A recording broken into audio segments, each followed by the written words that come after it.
connais le rapport entre ce combat Cyril Gane versus Jon Jones et ce petit chanteur canadien qu'on appelle Drake. Et vous voyez, en fait, le mec, il a fait un pari où il a posé une somme extraordinaire. Bon, je vous la fais courte parce que ça a été un combat qui a été très très court.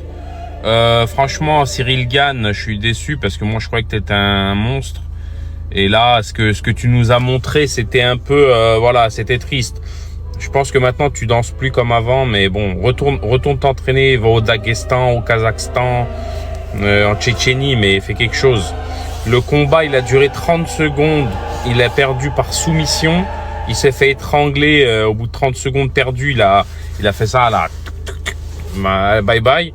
Et grâce à lui, la malédiction de Drake a été brisée. Vous connaissez la malédiction de Drake? C'est un truc de fou, ça. Et ben voilà, regardez. Drake, il avait posé combien? Drake, il avait posé 250 000 $. Pour une victoire de Jon Jones par soumission. Et c'est ce qui s'est passé. Cote à 6,80, je peux vous dire, c'est haut quand même, une cote à 6,80. Et c'est c'est ce qui s'est passé. Jon Jones, il l'a soumis et voilà, Drake, il a gagné 1 700 000 $. Bon, bien sûr, la malédiction de Drake, c'est quoi? C'est que le mec, c'est le plus grand poissard du monde et que la plupart du temps, les paris qu'il fait, c'est perdant. Mais bon, on sait que de base, un pari, c'est pas fait pour être gagnant.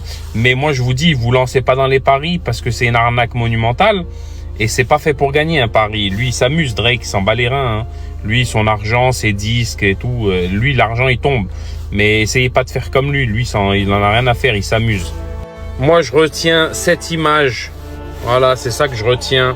Là, le gros crâne, là, c'est celui de Cyril Gane. Et au-dessus, c'est Jon Jones. C'est ce qu'on appelle une espèce de guillotine, je crois, ils appellent ça. Une clé de bras qui prend la tête et blablabla. Et c'est là qu'il a abandonné. Mais voilà. Le grand gagnant de cette histoire, c'est Drake. Et la malédiction de Drake qui a été brisée. Et voici le titre de l'équipe. Le quotidien sportif qu'on aime tous. Cyril Gane tombe face à Jon Jones. Mais en fait, il est même pas tombé. Il a même pas eu le temps de tomber. Ça a duré que 30 secondes.